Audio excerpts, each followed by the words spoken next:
Welcome to the lecture series on CFD, Part 1. This is Lecture 14 on Advanced Solution Methods for Unsteady Flows. In this lecture, some higher-order methods for time integration are presented. These methods require information from more than two time levels and are therefore called multipoint methods. The additional points may be the time steps at which solution has already been obtained or auxiliary steps between two time levels. After a brief introduction to the topic, three explicit methods from the Adams-Bashforth family are described: second order, third order, and fourth order schemes. This is followed by the presentation of two implicit methods from Adams-Moulton family, third and fourth order schemes, based on parabolic and cubic polynomial fitting respectively. Finally, four Runge-Kutta methods are described: one second order, two third order, and one fourth order scheme. We have seen in lectures 5 and 8 how higher order finite difference and finite volume methods for space discretization can be developed. We have also seen that the overall order of the numerical solution method corresponds to the lowest order of component methods, for example, surface integral approximation, interpolation for convection fluxes, gradient approximation in diffusion fluxes. If higher order methods are used in space and unsteady flows are in focus, it is advisable to use also a higher order method for time integration. Both explicit and implicit methods of higher order have been developed and are used in specialized research codes. However, most general purpose codes are based on second order methods for both space and time. Most solution methods for unsteady flows are based on methods for solving initial value problems described by ordinary differential equations. This is also true for higher order methods. As in the previous lecture, we considered the first order ordinary differential equation with an initial condition. All transport equations can be cast into this form by moving all terms other than the rate of change term to the right-hand side. That is, the function f contains convection, diffusion, and source terms. We integrate the above function from time level Tn, at which the solution phi n is known, to time level Tn plus delta t to find the solution at the new time level n plus 1. The left-hand side can be integrated exactly, resulting in the difference between the new and the old solution. The right-hand side requires numerical integration because we cannot integrate function f over time analytically. The methods for higher order surface integrals presented in lecture 8 can in principle be used. Some examples are presented in the following slides. Adams-Bashforth methods are explicit time integration methods based on fitting the function f to a polynomial through several past time levels. Explicit Euler method can be viewed as a first-order Adams-Bashforth scheme, assuming a constant function f over the time step equal to fn. A second-order Adams-Bashforth scheme is obtained by assuming a linear variation of f, that is, extrapolating from Tn-1 and Tn. The principle is shown in this figure. We define a straight line passing through the function values at time levels Tn-1 and Tn and extend the line to the time level Tn plus 1. The integral is the area under this trapezoid. The definition of a straight line requires two coefficients, a0 and a1, which are easily determined. The function defining the straight line can easily be integrated, leading to this final expression.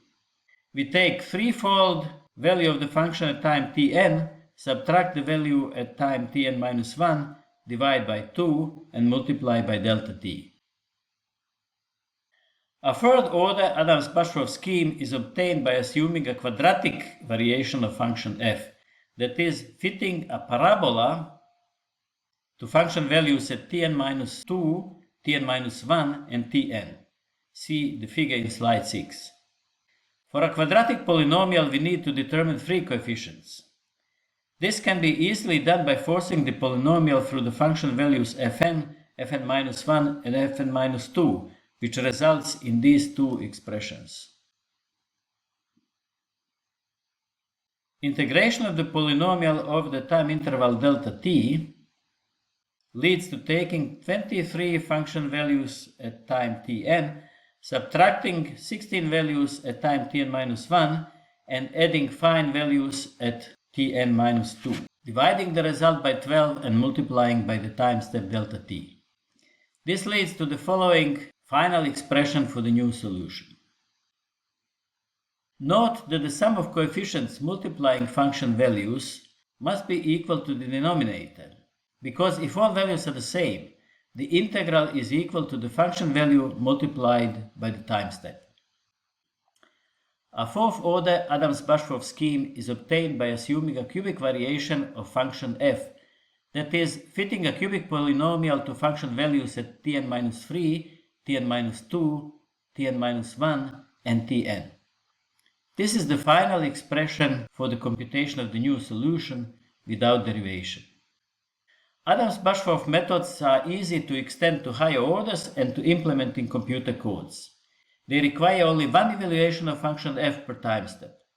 Note that f contains convection, diffusion, and source terms, so evaluating f can be costly. The problem is that such multipoint methods cannot be used at the start of computation, where we have only one initial value of the variable available. One must use other methods, usually of lower order, to get the computation started. All explicit methods are conditionally stable, that is, there is a limit to the time step size which must not be exceeded. Adams-Moulton methods are implicit time integration methods based on fitting the function f to a polynomial through the current and several past time steps. Implicit Euler method can be viewed as the first-order Adams-Moulton scheme, assuming a constant function f over the time step equal to the value at the new time level. The next possibility is to assume a linear variation between tn and tn minus 1. This leads to trapezoid rule and the Crank-Nicolson method, which is the second-order Adams-Moulton scheme.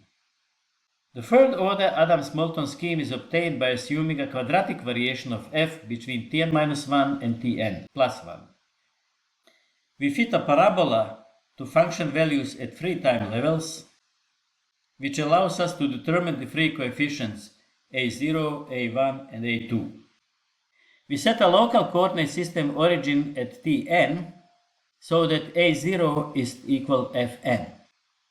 The other two coefficients are obtained from the remaining two equations with two unknowns.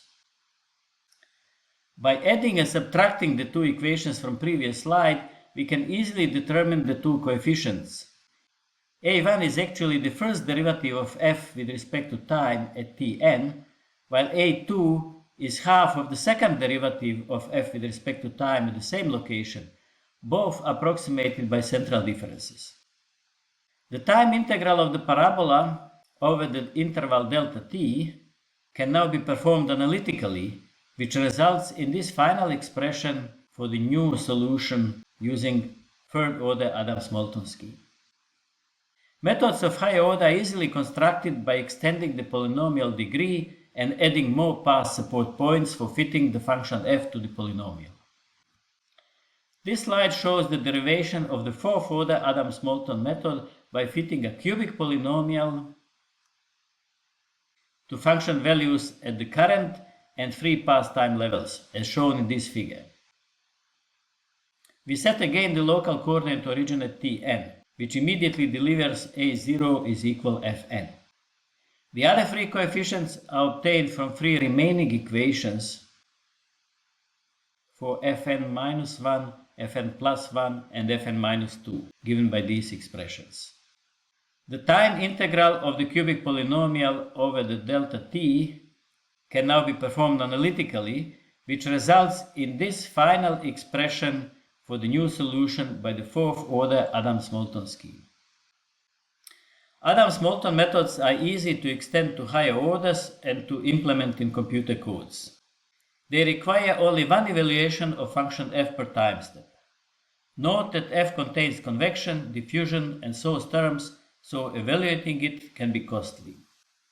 Because the method is implicit, discretized f at the new time level results in an algebraic equation system, similar to that obtained for steady-state problems or lower-order implicit methods.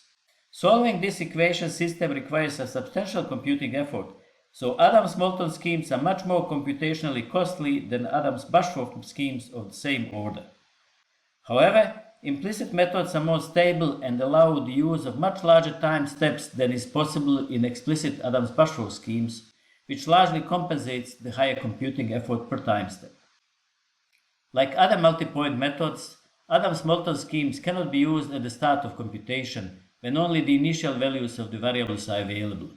One must use other methods, usually of lower order, to get the computation started. The problems with starting higher order multipoint methods can be overcome by using auxiliary points between Tn and Tn plus 1 rather than points from earlier time levels. Methods of this kind are called Runge-Kutta methods. They can be derived to any order in a systematic way.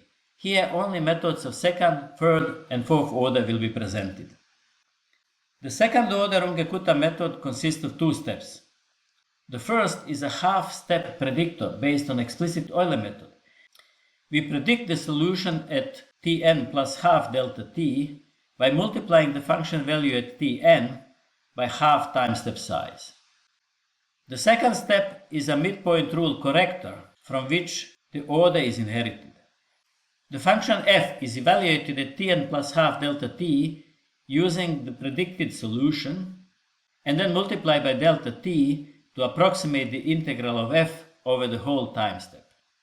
The function f has to be evaluated twice, at Tn and at Tn plus 1/2.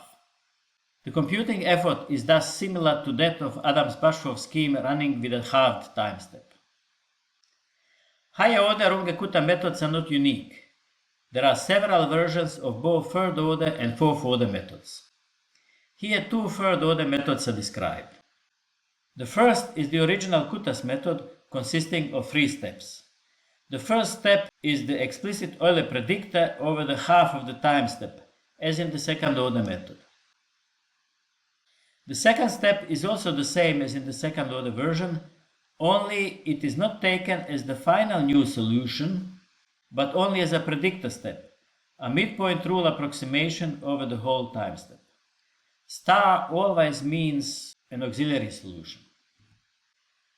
The third step is the application of Simpson rule corrector over the whole time step, using the function value at the previous time step, fn, and the predicted values at the middle and at the end of the integration interval. Simpson rule is a fourth order approximation of the integral, but because of first order Euler scheme used to compute the midpoint value of the function, the order is reduced to third. The second method is the Hoynes scheme, consisting of 3 steps. The first step is the explicit Euler predictor over 1/3 of the time step. The function value at Tn is multiplied by 1/3 of the time step delta t. The second step is a midpoint rule approximation over 2/3 of the time step, that is centered around Tn plus 1/3 of delta t, and predicting the solution at Tn plus 2/3 delta t. The value of the function f at the end of the time step is then computed by linear extrapolation through the values at Tn and Tn plus 2/3 of delta t, based on the predicted solution at this location. The final step applies trapezoid rule to the whole time step using the known function f value at Tn and the just predicted value at Tn plus 1, that is, multiplying half of the sum of fn and fn plus 1 by the time step delta t, which leads to this final expression for the solution at time step Tn plus 1. There are several versions of fourth order Runge-Kutta methods. Here the original version is presented. The first step is the same as in the original third order method, an explicit Euler predictor for the solution at Tn plus half delta t, that is, at the midpoint. The second step is the implicit Euler corrector at the midpoint, Tn plus delta t half, that is, the function f is computed at the midpoint using the predicted solution from the first step and multiplied with half delta t, to obtain a corrected solution at the midpoint. The third step is the same as the second step from the third order scheme, a midpoint rule predictor for the solution at the end of the time step based on the corrected midpoint prediction. The fourth step is the same as the third step in the third order scheme, a Simpson rule corrector applied over the whole time step with one difference regarding the 4 values at the midpoint. Because we have 2 values for the solution at the midpoint, one from the explicit Euler predictor step and one from the implicit Euler corrector step, twice the value of each is taken. This is the final formula for the solution at the end of the time step. We have here the function value at the beginning of the time step, at the end of the time step, and 4 values at the midpoint, 2 of each estimate. Simpson rule is the final step in both third and fourth order Runge-Kutta scheme. Why is then the present scheme more accurate? The reason lies in blending the explicit and implicit Euler estimates for the solution at the midpoint. Implicit and explicit Euler methods are both first order approximations, but they produce errors of opposite sign which partially cancel out when the two methods are blended.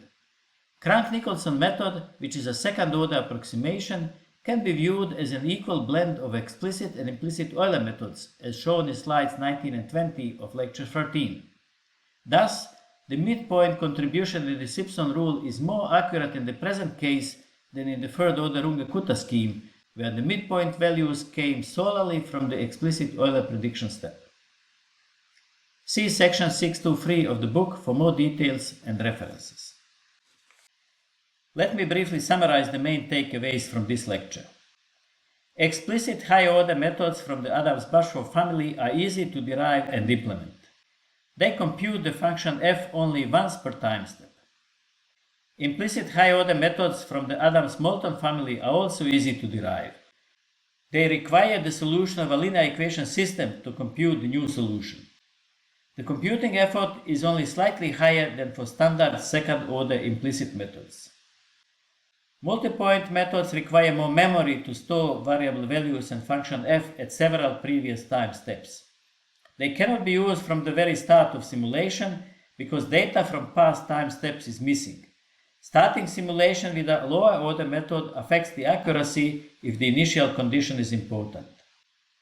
Runge-Kutta methods are explicit and more accurate and stable than Adams-Bashforth methods of the same order, but they evaluate the function f multiple times per time step. For the same computing effort, Adams-Bashforth methods can use a much smaller time step, thus resulting in a comparable accuracy and stability as Runge-Kutta methods. Runge-Kutta methods require only the initial solution to start the computation.